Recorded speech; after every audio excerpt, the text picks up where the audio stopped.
রংপুরের পীরগঞ্জে হিন্দুদের বাড়ি ঘরে আগুন দিয়ে ও ভাঙচুর করে লুটপাট চালিয়েছে উগ্র ধর্মান্ধরা।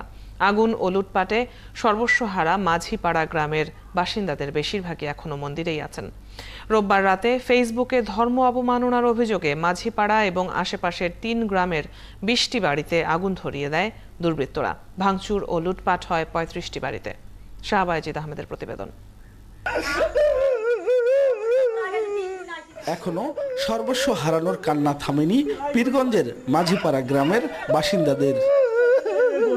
তারা বলছেন, রোববার রাতে আকস্মিকভাবে তাদের উপর নেমে আসে এই ভয়াবহ তাণ্ডব।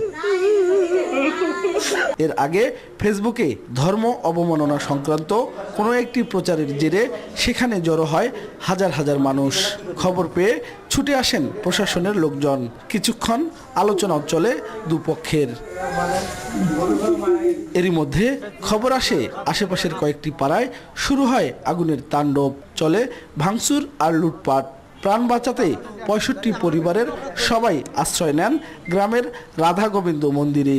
হঠাৎ করে এতগুলো লোক আসতেছে, চেয়ারম্যান আসছে, পুলিশ আসতেছে, ঘটনাটা কি? এই দেখা মিলা করতে করতে সবাই জড়ো হলো। জড়ো হওয়ার পরে ওরা যখন হয়ে দিয়ে এলো, বহু লোক এখান থেকে আসতেছে। ঘরের খাট দুটে, শোকেস, ড্রেসিং, আলমারি, সোফা সবকিছু পুড়িয়ে দিছি। 5টা গরু, গুড়ের বস্তা, খেতা বিজনে, কাপড় ধরি, চাউল নাই বাবা, আজ খই মুড়িয়ে না খাচ্ছি। সামনে মুসলমান আছে, ওই এই এদের উস্কানিটা হলো মনে করছে প্রথম। আর এখানে বড়হাটে একজন মৌলবি রাশেদ, তারপরে হলো রোকন তালুকদার, তারপরে শরীফ, তারপরে ওই বাবুর বেটার নাম রবিউল নাকি নাম রবিউল।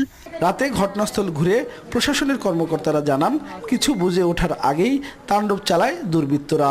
তারা এসে এই যে আশপাশের অন্য দূরবর্তী যেই গ্রামগুলি রয়েছে সেই দূরবর্তী গ্রামগুলিতে বিনা উস্কানিতে তারা ওই নিরীহ মানুষদের এবং কিছু মন্দির এবং মানুষের এবং গবাদি পশু লুটপাট করেছে, অগ্নিসংযোগ করেছে এবং বাড়িঘর ভাঙচুর করেছে। এরপর বেলা 10টার দিকে ঘটনাস্থল পরিদর্শন করেন রংপুর রেঞ্জের ডিআইজি। অসহায় মানুষগুলোর পাশে দাঁড়ানোর আশ্বাস দেন। ক্রিমিনালদেরকে যেভাবে বিচার করতে হয় সেভাবে করা হবে এবং এরা কিভাবে ধরা হবে, তাদেরকে কিভাবে খুঁজে বের করা হবে, আমাদের আইন শৃঙ্খলা রক্ষাকারী বাহিনী এইভাবে ট্রেন্ড। যারা এই ঘটনার সামনে ছিল এবং পিছনে ছিল, যারা মদতদাতা, উস্কানিদাতা, সবাইকে আমরা খুঁজে বের করব। ওই এলাকার সবার নিরাপত্তায় রাত থেকে পাহারায় রয়েছে আইন শৃঙ্খলা বাহিনী।